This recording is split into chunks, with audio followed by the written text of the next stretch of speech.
सभी दर्शक बंधुओं को मेरा प्रेम भरा प्रणाम, नमस्कार, जय श्री कृष्ण। आज हम चलते हैं व्याख्या में मेष लग्न पे सूर्य से लेकर के शनि पर्यंत ग्रहों का विश्लेषण देखते हैं। यानी जब मेष लग्न हो और मेष लग्न के आधार पे सूर्य को और शनि पर्यंत ग्रहों को जातक के जीवन में किस तरह का असर करते हुए देखा गया है, ये अनुभव सिद्ध कुछ चर्चाएं आपके साथ हम करेंगे। आपका समय भी कीमती है और सच बताऊं तो मेरा भी समय बहुत कीमती है और प्रत्येक व्यक्ति का समय कीमती है। मूल रूप से एक चीज समझिएगा कि समय को ही काल कहा गया है, समय को ही टाइम कहा गया है। काल अर्थात ईश्वर हमारे संचित कर्मों का जो विशेष एक प्रकार का पोटली है, संचित कर्मों का खजाना है, वो हमारे पास ही है और समय समय पर वो काल भगवान हमको प्रदान करते रहते हैं। जब आपने अच्छा कर्म किया है तो अच्छे कर्म का फल सुख और भोग देंगे, परंतु यदि आपका कर्म कहीं बुरा हुआ होगा तो वो काल अर्थात ईश्वर बांटने में कोई कसर नहीं छोड़ेगा। बुरे का फल दुख दरिद्रता ही होगा। अतः अगर आप सुख कर रहे हैं तो ये कहीं ना कहीं आपके पिछले जन्मों का सत्कर्म रूपी खजाना खर्च हो रहा है। इसे बढ़ाने के लिए आपको श्रद्धा पूर्वक भगवत उपासना करके उसे और समृद्ध करना चाहिए। इसी दिशा में हम चर्चा करेंगे।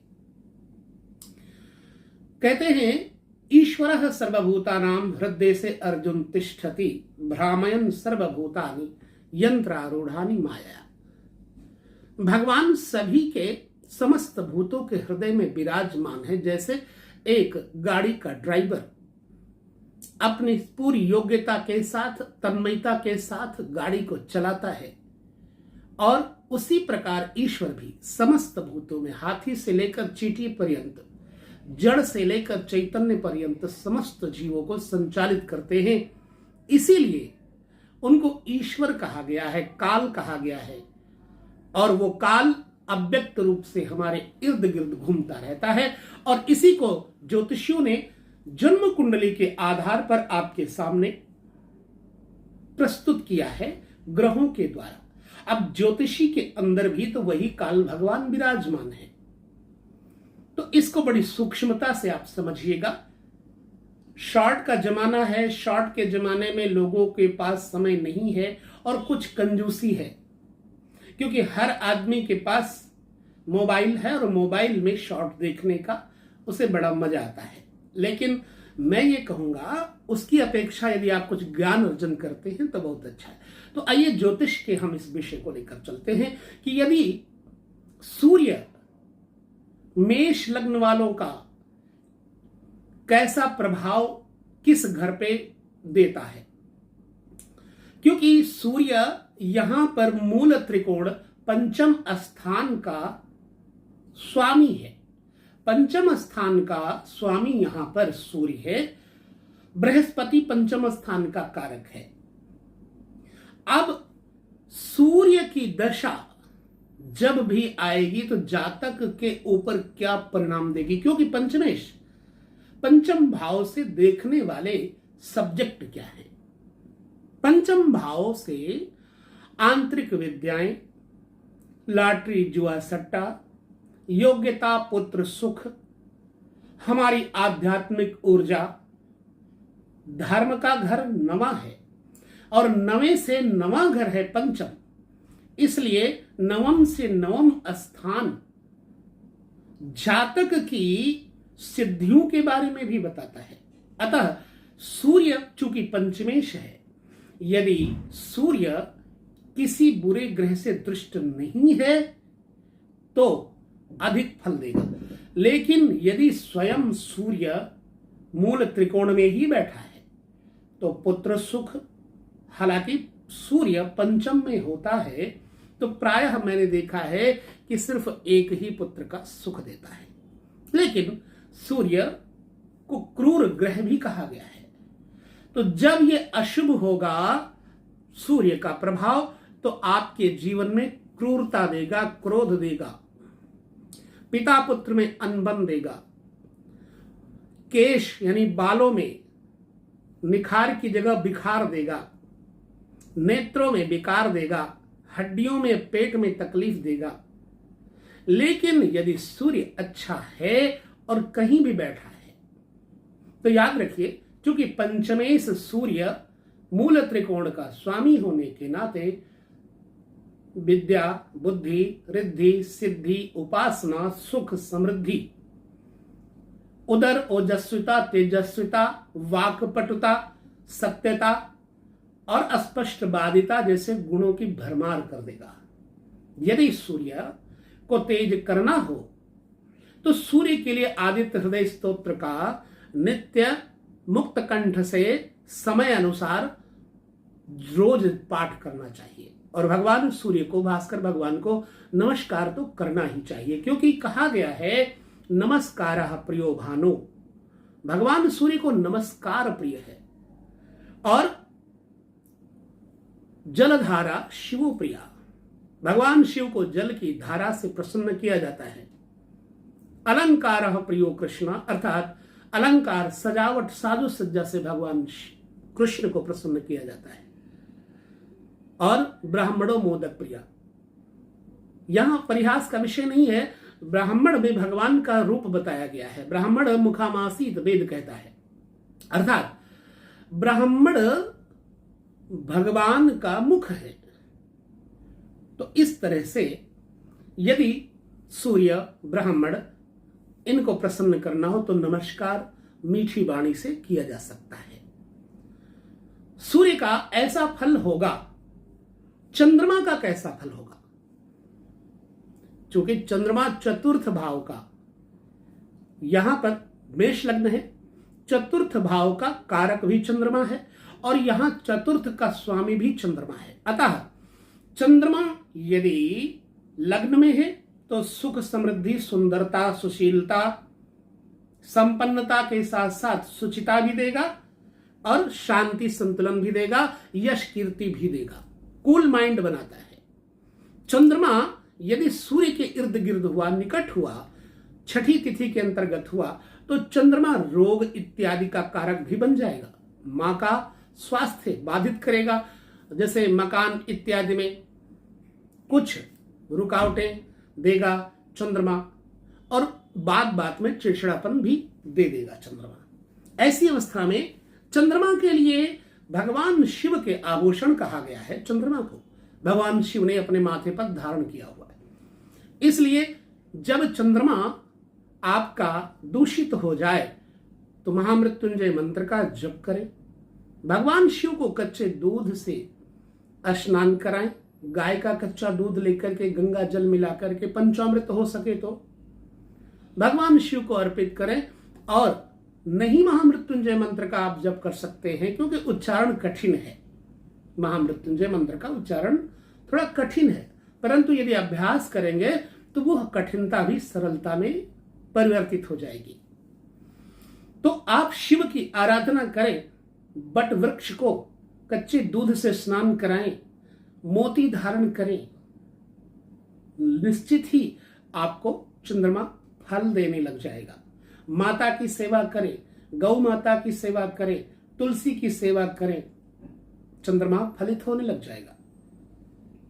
मंगल को अगर यहां देखा जाए तो चूंकि मंगल लग्नेश भी है और अष्टमेश भी है, अष्टमेश और लग्नेश, यहां पर एक बात और मैं कह दूंगा, लग्न से 7वां घर मारक स्थान, 8वां घर मारक स्थान और लग्न का दूसरा स्थान, क्योंकि 7वें घर से 8वां स्थान मारक स्थान कुटुंब का स्थान भी होता है। पत्नी की मृत्यु का कारणों का पता दूसरे घर से चलता है। और 8वें से 8वां घर तृतीय स्थान, ये भी मारक कहा जाता है। परंतु चूंकि लग्नेश है और अष्टमेश है, जब एक ही ग्रह अष्टमेश और लग्नेश हो जाए तो उसका मार्केश का प्रभाव नहीं पड़ेगा।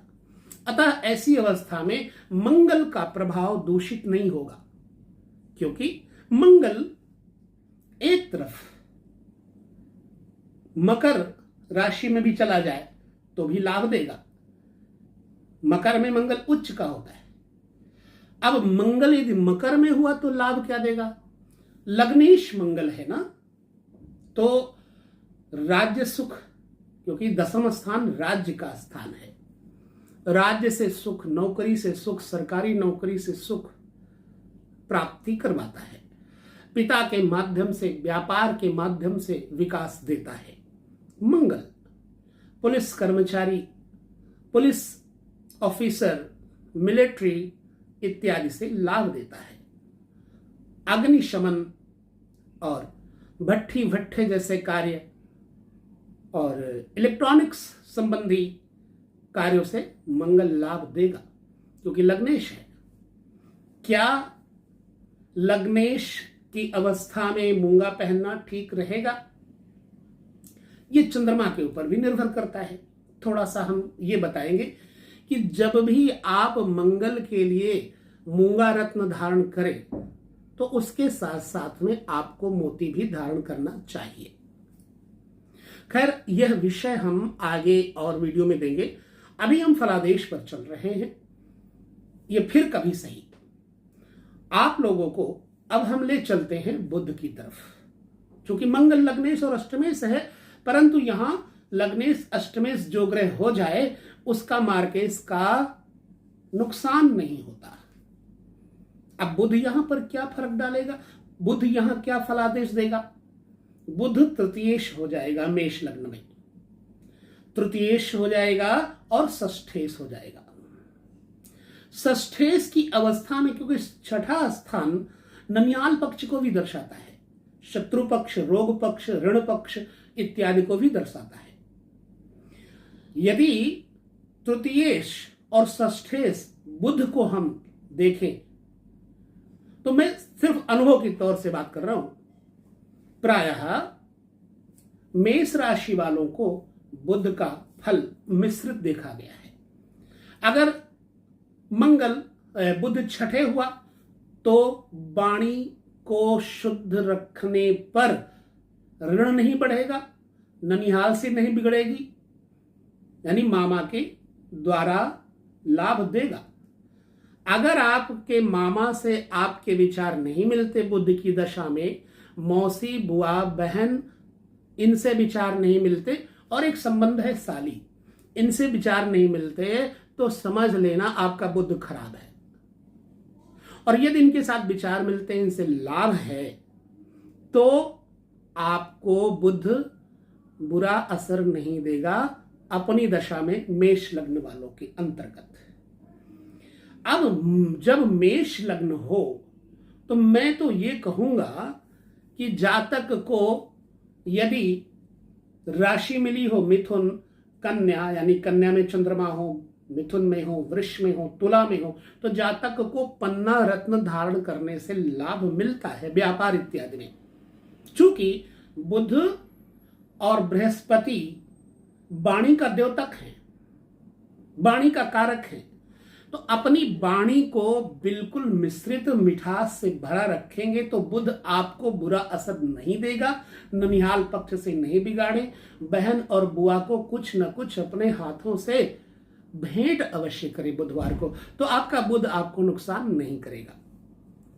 यहीं पर हम बृहस्पति के ऊपर चर्चा कर लेते हैं। बृहस्पति 2 स्थानों का स्वामी है। चंद्रमा और सूर्य के अलावा सभी ग्रह 2 स्थानों के स्वामी होते हैं। द्वादशेश बृहस्पति है यहां पर, और नवमेश बृहस्पति है। मुझे जो अनुभव आया वो बता रहा हूं। अगर बृहस्पति द्वादशेश और नवमेश है तो वो नवमेश का फल देगा, यानी भाग्येश का फल देगा। बृहस्पति से किन संबंधों का विचार करना चाहिए? बृहस्पति से पिता का, दादा का, धर्म का, कर्म का, नौकरी, राज्य सत्ता, अपनी धर्मनिष्ठा, अपनी योग्यता, अपनी सहिष्णुता इत्यादि का विचार करना चाहिए। यदि आपका बृहस्पति खराब है तो क्या बुरा करेगा? कैसे जाने कि बृहस्पति बुरा है? इसके लिए आपका अगर स्वभाव उग्र हो जाता है पिता से, आपका स्वभाव ईश्वर की तरफ से नास्तिकता में आ जाता है, आपका स्वभाव बड़ों से निरादरता की तरफ आ जाता है, यानी निरादर करने लगते हैं आप, तो आप समझ लेना आपका बृहस्पति खराब है। बाल झड़ने लग जाए समझो बृहस्पति खराब है। अधिक मालाएं धारण करने का मन करने लग जाए समझो बृहस्पति खराब है। तो ऐसी अवस्था में जो चीजें आपको खराब करे उनका सम्मान करना शुरू कर दो। नास्तिक हो तो आस्तिक बन जाओ, ईश्वर की आराधना करो, पिता का, गुरु का कथन मानो, आपको बृहस्पति नुकसान नहीं देगा। ऐसी अवस्था में माथे पे हल्दी का तिलक लगाने से भी बृहस्पति आपको फल अच्छा देगा। फिलहाल द्वादशेश और नवमेश होने के कारण जब बृहस्पति की दशा आएगी तो आपको इससे लाभ होगा, नुकसान नहीं होगा कोई। अब हम शुक्र को चलते हैं लेकर के। जन्म कुंडली में शुक्र यहां पर सप्तमेश है और द्वितीयेश है। यहां पर शुक्र का विचार अवश्य करना। यदि शुक्र आपका प्रभावित हुआ, खराब हुआ, शुक्र अगर सप्तम बैठा है तुला में, तो आपको निश्चित ही राज वैभव संबंधी सुख और भोगी बनाएगा, क्योंकि शुक्र भोग प्रधान ग्रह है। ऐसी अवस्था में यदि आप अपनी स्त्री से ईमानदारी से केवल संबंध रखते हैं तो आपका शुक्र समझो अच्छा है। आपका मन विषयी नहीं है तो समझो आपका शुक्र अच्छा है। आपका मन दूसरी स्त्रियों की तरफ नहीं जाता है, कोई आकर्षित नहीं करती स्त्री आपको, तो आपका शुक्र अच्छा है। यदि दूसरी स्त्रियों की तरफ मन जाता है, अपनी स्त्री से द्वेष होता है, विरोध करते हो, आप लड़ाई करते हो, झगड़ा करते हो, तो आपका शुक्र खराब है, यह समझ लेना। अब खराब शुक्र की अवस्था में एक तो कर्ज लेने की, दूसरे भाई आदमी जब भोगमय बुद्धि बनाएगा, दुनिया की तरफ जाएगा, नाना प्रकार के सुख ऐषणाओं में फंसेगा, तो कहीं ना कहीं वो ऋणी भी होगा, श्रावी भी होगा, आपके अंदर ऐब भी हो जाएंगे। तो जब ऐब हो जाएंगे तो वो ग्रह अच्छा फल कैसे देगा? अतः यदि शुक्र द्वितीयेश और सप्तमेश मार्केश बन जाता है तो लग्न मेष वालों को शुक्र का फल मेरे हिसाब से सावधानी पूर्वक देखना चाहिए, क्योंकि दो स्थानों का मार्केश है। शुक्र यदि दूसरे घर में दूषित बैठेगा तो पहले स्त्री को ले डूबेगा, सप्तम स्थान पर दूषित बैठेगा तो दूसरी स्त्रियों से नाजायज संबंध करवाएगा। ये बात समझने का प्रयास करें। तो अब अगर शुक्र खराब है तो शुक्र संबंधी उपाय क्या है? गौ सेवा शुक्रवार को करें। गाय की सेवा में जो भी आप चारा, हरा चारा, पेड़ा इत्यादि देकर के गौ सेवा करते हैं तो लाभ देगा, बुरा शुक्र अच्छा हो जाएगा। यदि शुक्र बुरा है तो अपनी पत्नी से बनेगी नहीं, तो ऐसा मत करो, अपनी पत्नी से बनाओ। शुक्रवार के दिन अपनी पत्नी के लिए सुंदर पायजेब यानी पायल ला करके दो, बिछुए ला करके दो, सौंदर्य प्रसाधन ला करके दो। पत्नी को प्रसन्न रखोगे, शुक्र आपका कभी बुरा नहीं होगा। और जब शुक्र बुरा नहीं होगा तो आपके पास भोग सामग्री आएंगी, गाड़ी, मोटर, वाहन, इन सब चीजों का सुख भरपूर हो जाएगा। लग्नेश और सप्तमेश, सप्तमेश और द्वितीयेश, यदि शुक्र के ऊपर किसी बुरे ग्रह की, जैसे मंगल पृथकता जनक है, क्रूर ग्रह है ना, मंगल, सूर्य, राहु, केतु, शनि यदि शुक्र को प्रभावित करेंगे तो पहली पत्नी हो तब भी सुख नहीं, दूसरी हो तब भी सुख नहीं। और क्यों? क्योंकि ऐसे व्यक्ति का स्वभाव दूषित होगा, भोगी होगा, विषयी होगा, कामी होगा, तो कुटिलता की तरफ जाएगा। हालांकि मैं ये बात इसलिए कह रहा हूं कि आपको इनका उपाय करके ठीक करना चाहिए, इसलिए मैं ये विषय दे रहा हूं। चलिए हम शनि को देख लेते हैं। यहां पर मेष लग्न वालों का शनि 2 घरों का स्वामी होगा, एकादश भाव का यानी लाभ भाव का, 10th स्थान राज्य भाव का। मेष लग्न वालों का शनि अगर 11वें घर में होगा तब भी लाभ देगा, आमदनी का रास्ता खोलेगा, अथाह संपत्ति ब्लैक मनी देगा। 10th स्थान पर होगा तो माता को और पत्नी को रुग्ण बनाएगा, क्योंकि 10th दृष्टि से पत्नी के घर को शनि देखेंगे। हालांकि यदि शुक्र अच्छे हैं तो शनि की दृष्टि भी बुरा नहीं कर पाएगी, पर यदि शुक्र भी आपके प्रभावित हुए तो शनि आपको ले डूबेंगे। आपका धन पैसा भोग सामग्री में खर्च होगा, आपको कर्जाई होना पड़ेगा। अब शनि का जो फलादेश है वो शुक्र पर निर्भर करेगा, मेरा मत है वो मैं बता रहा हूं। तो शुक्र और शनि का बड़ा तालमेल है, हालांकि मित्र हैं दोनों। तो शनि 10वें होगा तब भी लाभ देगा, 11वें होगा तो और अधिक लाभ देगा, 10वें में मातृ पक्ष को और जातक के सिर पक्ष को थोड़ा कष्ट देगा, क्योंकि शनि की 3री दृष्टि लग्न में भी पड़ रही है और 7th दृष्टि मां के घर पे भी पड़ रही है और 10th दृष्टि से ये पत्नी के घर को देखता है। चूंकि शनि यहां पर केंद्रेश है तो जो अशुभ ग्रह होते हैं, क्रूर ग्रह होते हैं, पाप ग्रह होते हैं, वो अपना अशुभ फल स्थगित कर देते हैं, परंतु शुभ फल जरूर देते हैं। यह भी याद रखना, केंद्रेश होने का दोष शुक्र पे शनि पर तब लगेगा जब ये 10th स्थान पर होगा, फिर भी धन का फायदा देगा परंतु स्वास्थ्य के लिए नुकसान देगा। शुक्र की बात हो गई, शनि की बात हो गई। अब चूंकि राहु केतु छाया ग्रह हैं, ये जिस राशि में बैठेंगे, मान लो राहु आपके वृष राशि में बैठ गए, तो वृष राशि में राहु अच्छे हैं, तो क्या होगा कि शुक्र राहु का स्वभाव ले लेगा, क्योंकि